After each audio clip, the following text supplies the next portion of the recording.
Ouais, ouais. Alors, j'ai regardé la télé chez mes parents et chez mes parents ils ont plein de chaînes de télé et j'ai regardé une chaîne de télé qui s'appelle la Drive-In Movie Channel. Alors, c'est une chaîne de télé que je connaissais pas. C'est une chaîne de télé qui est très très très loin dans les chiffres. La Drive-In Movie Channel. C'est une chaîne de télé complètement pourrie. Il y a que des films pourris qui passent dessus, mais vraiment des films pourris. C'est des films de drive-in. Alors le drive-in, c'était un truc américain, je sais pas si ça existe encore. Le drive-in, ça consistait voilà, à venir avec sa bagnole devant un écran géant et regarder un film en emmenant une copine voilà, dans sa bagnole. Et souvent les films de drive-in, c'était des films pourris, c'était des films voilà, dont les cinémas ne voulaient pas. Parce qu'à à une certaine époque, il y avait des films qui se faisaient et qui ne passaient pas dans les cinémas. C'était pas obligé. Il y avait une culture, voilà. Les gens avaient envie de faire des films, même si ça passait pas au cinéma. Bon. Aujourd'hui, voilà, c'est fini. Aujourd'hui, voilà, quand on fait un film, c'est fait pour passer au cinéma, forcément, ou à la télé. Bon, il y a plus vraiment d'engouement organique pour le format cinéma, pour le fait de raconter une histoire en images qui bougent pendant 1 heure et demie. Bon, c'est un format qui est en train un petit peu de tomber en désuétude. C'est dommage. Bon, et sur la Drive-In Movie Channel, alors il n'y a que des films pourris. C'est vraiment des films. C'est même pas des nanars connus, quoi. C'est naze de chez naze. Bon. Sauf que j'ai vu un film vachement cool. Alors c'est un film qui est vieux, je pense que c'est pour ça qu'il est passé, parce que c'est souvent des films qui sont libres de droit qui passent sur ces chaînes de télé. Et alors c'était une adaptation de Cyrano de 1950, une adaptation américaine de Cyrano.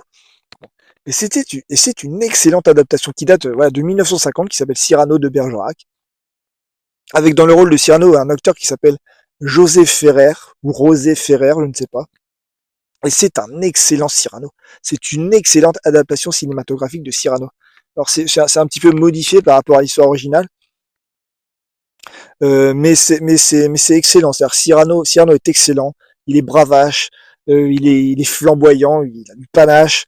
Voilà, il joue haut, il joue très haut, il est provocateur, il est enthousiaste. C'est un Cyrano vraiment excellent. C'est un excellent Cyrano. Bon.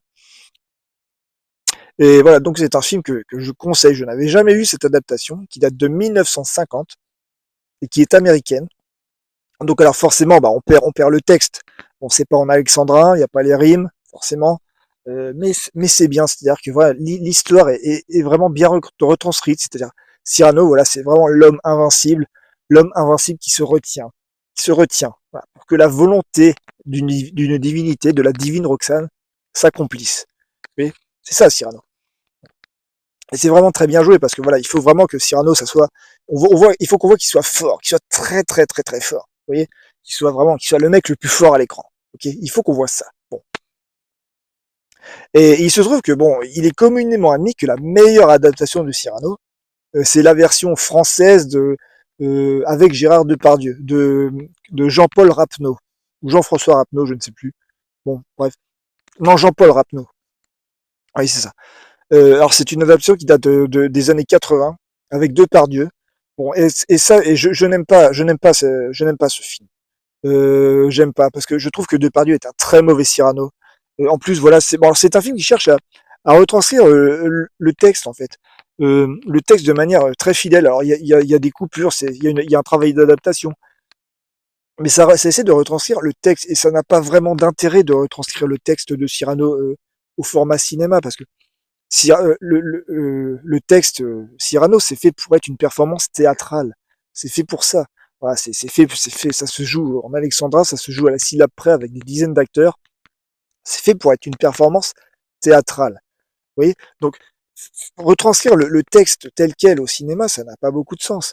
Parce que voilà, le cinéma, voilà, c'est des prises, ça ne se fait pas en une prise. Ça n'est pas une performance, voilà, unique. Voilà, il y a plusieurs prises, on recommence, oui. Donc le fait que ça se joue à la syllabe près, bon, on perd le côté performance du texte. Donc ça n'a pas grand intérêt. Et surtout, Depardieu est un très mauvais Cyrano. Je ne comprends pas comment Depardieu est considéré comme un bon Cyrano. Mais je ne comprends pas. Vraiment, mais c'est un Cyrano absolument lamentable. C'est un Cyrano des années 80. Il joue bas, il est sensuel, mais il est séducteur. Cyrano séducteur. Mais vous êtes sûr de ça? Mais Vraiment, c'est un Cyrano, mais néolibéral, hein. C'est un Cyrano des années 80. C'est-à-dire, il regarde Roxane comme s'il voulait la bouffer. Il fait ça, Depardieu. Depardieu, c'est un estomac sur pattes. C'est un estomac sur pattes, mais c'est pas un guerrier, Depardieu. Voilà, c'est un mec qui bouffe. C'est un bon vivant. Oui, Cyrano ne bouffe pas. Cyrano n'est pas un bon vivant. Alors, Cyrano, il se retient de bouffer. Genre, il le fait plusieurs fois, hein. Il se retient de manger. Il n'a pas d'estomac, Cyrano. Il n'a pas d'estomac. Il n'agit pas par intérêt. Mais c'est tout le contraire de Depardieu. Mais Cyrano, voilà, il se contente euh, d'un grain de raisin, de la moitié d'un macaron, d'un verre d'eau limpide, d'une main à baiser, et c'est tout. Et ça suffit à le rendre invincible. Et après, derrière, il va cartonner 100 mecs. Et c'est ça, Cyrano. Depardieu, c'est le contraire de ça. Mais c'est une barrique. Voilà, c'est un mec qui, en plus, il arrête pas de regarder Roxane comme s'il voulait la bouffer. Il y a des plans extrêmement tendancieux. C'est un vrai Cyrano néolibéral. C'est un Cyrano vraiment, qui colle à l'époque des années 80. Genre, le moment où on a commencé à voir les femmes comme des objets à consommer. Genre, vraiment, il y a des plans tendancieux dans ce film qui sont lamentables.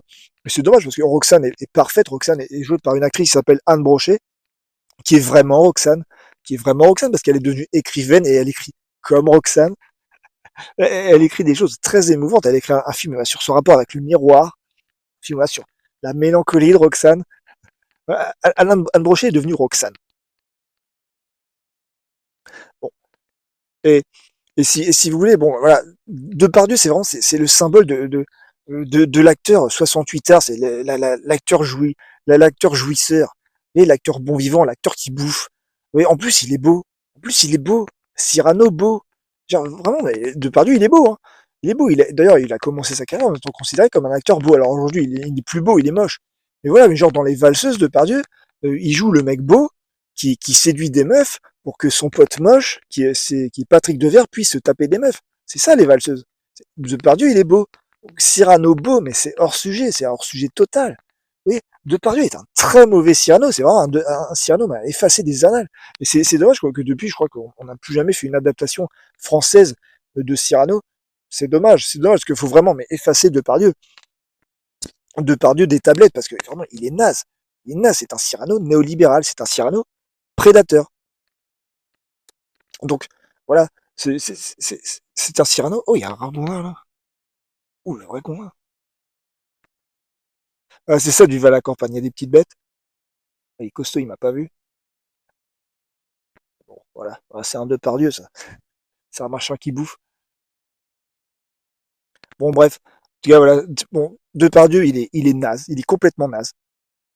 En plus, voilà, vu comment il se comporte avec les femmes, voilà, il déshonore Cyrano. Il déshonore Cyrano. Je peux pas le filmer. Non, il est parti. Si, je peux le filmer. Je peux le filmer. Je sais pas si vous le voyez. Il est balèze. Voilà. Un Depardieu naze. Bon, bref. En plus, voilà, en plus, il s'est très mal comporté, notamment avec Roxane Depardieu. Hein, parce qu'un jour, il a dit à propos de Roxane qu'elle n'est rien. Hein, il a dit ça un jour à propos de Juliette Binoche. Il a de très mauvais réflexes à propos des femmes, Depardieu. Ouais, sûrement, il voulait un jour voilà, se taper Juliette Binoche, et puis comme elle n'a pas voulu, il s'est mis à la dévaloriser. C'est un vieux réflexe masculin. Il s'est mis à dire à propos de Juliette Binoche qu'elle n'est rien. Il a dit ça, Depardieu, à propos de Juliette Binoche. Juliette Binoche, la plus grande actrice de tous les temps. Ouais. Cyrano, lui, Cyrano? Non, non, il n'est pas Cyrano. Il déshonore le nom de Cyrano. Donc un jour, il faudra refaire un film Cyrano. Alors je ne sais pas avec qui. Bon bref. Il y a pas longtemps, ils ont fait un Cyrano woke. Les Américains ont fait un Cyrano woke. Un Cyrano avec un acteur de petite taille et un Christian noir. Alors le fait que Christian noir, bon, que Christian soit noir, ça c'est pas grave. Parce que en fait, si vous voulez, il y a beaucoup de gens qui ont tigué sur le fait que voilà, à cette époque, il n'y avait pas de noir, machin, tout, mais peu importe, parce que Cyrano, c'est un conte, en fait. Donc le contexte historique importe peu. Cyrano, c'est une histoire qui peut être adaptée à notre époque, hein, sans problème. Cyrano, ce sont des sentiments. C'est l'histoire d'un sentiment, en fait. Bon. Voilà, d'un demi-dieu invincible qui se retient pour que s'accomplisse la volonté d'une divinité. C'est ça, Cyrano, ça n'est que ça. Bon, en gros, ça explique la chevalerie. Bon, mais si vous voulez, le problème, c'est que prendre un acteur de petite taille pour jouer Cyrano, voilà, bah, ça fout en l'air un peu le côté invincibilité du personnage, hein. Ça fout un peu en l'air ça, hein. Que Christian soit noir, bon, c'est pas grave, on pourrait faire un Cyrano à woke avec des acteurs de couleur, je sais pas, un Christian noir, une Roxane maghrébine, un Cyrano asiatique, voilà, peu importe. Bah, ça marche quand même, parce que Cyrano, c'est des sentiments. Les sentiments, ouais, ça n'a pas d'ethnie. Donc peu importe, donc ça peut pas vraiment être woke, Cyrano. Bon, en tout cas, voilà, c'est. Bon, en tout cas, la version de 1950 est excellente, bien meilleure que la version française de Jean-Paul Rapneau. Alors certes, bon, c'est un film avec beaucoup de moyens, bon, c'est un film avec une mise en scène très réussie. Voilà, c'est vraiment un film qui reflète vraiment le cinéma des années 80, hein. Voilà, au moment où les revenus des chaînes de télé ont explosé, ce qui a permis d'apporter de gros financements au cinéma. Et ce qui fait, voilà, c'est un film qui montre les muscles, c'est un film avec beaucoup de poignons à l'écran. Mais voilà, mais c'est pas ça, Cyrano, c'est pas Depardieu, hein. Depardieu, c'est une barrique. Voilà, il n'est qu'un estomac sur pattes. Il a traité les femmes toute sa vie comme un estomac sur pattes, comme un consommateur. Bon, c'est pas ça, Cyrano. C'est pas ça, c'est pas Depardieu. En plus, voilà, il joue bas. Il joue bas, il est timide, il est sensuel. Il fait quoi? Vraiment, c'est un cinéma, c'est un Cyrano néolibéral, purement cinématographique. Alors Cyrano, c'est un acteur de théâtre, hein, mais il joue fort, il joue haut. Pas trop non plus, pas comme Montfleury. mais, mais tout de même, ouais, c'est flamboyant, Cyrano. C'est flamboyant, Depardieu, mais il est naze, quoi. Il est vraiment, il est sombre. Il est vraiment, il est séducteur, en plus. Il est séducteur, il est beau. Il est beau, mais c'est quoi? Cyrano beau, c'est un génocide culturel, hein. Donc, voilà, donc vraiment, faut revenir, vraiment, faut revenir sur ce film avec Depardieu de Cyrano, qui est une très mauvaise adaptation. Faut arrêter de voir ça comme un chef-d'œuvre, mais faut arrêter, quoi. Genre, Depardieu est naze. Il est naze. Enfin, on le fout à la poubelle. Ouais, il fout la poubelle, c'est bien, tant mieux, il a été l'acteur symbole des 68 heures, c'est de l'homme jouisseur, de l'homme qui se sert, en fait. Ah, de l'homme qui fait ce qu'il veut. Bon, alors, l'homme qui fait ce qu'il veut, ça s'appelle un prédateur, hein, ça s'appelle comme ça. Donc, alors, on va revenir sur cette époque, hein, sans être conservateur. Non, non, non, pas du tout, non. Non. Il semblait que Roxane, elle peut faire ce qu'elle veut. La volonté de Roxane est une loi. Voilà. La volonté de Roxane est divine. Vous voyez. Par contre, les mecs, va falloir qu'on apprenne à se retenir. À se retenir. Il va falloir qu'on apprenne à se dire, voilà, que notre volonté, que notre existence n'est pas une évidence. Voilà, que notre volonté ne vaut rien. Parce que la volonté d'un homme, voilà, ça nous mène où? Ça nous mène où? Ça nous mène à ce monde de merde. C'est naze.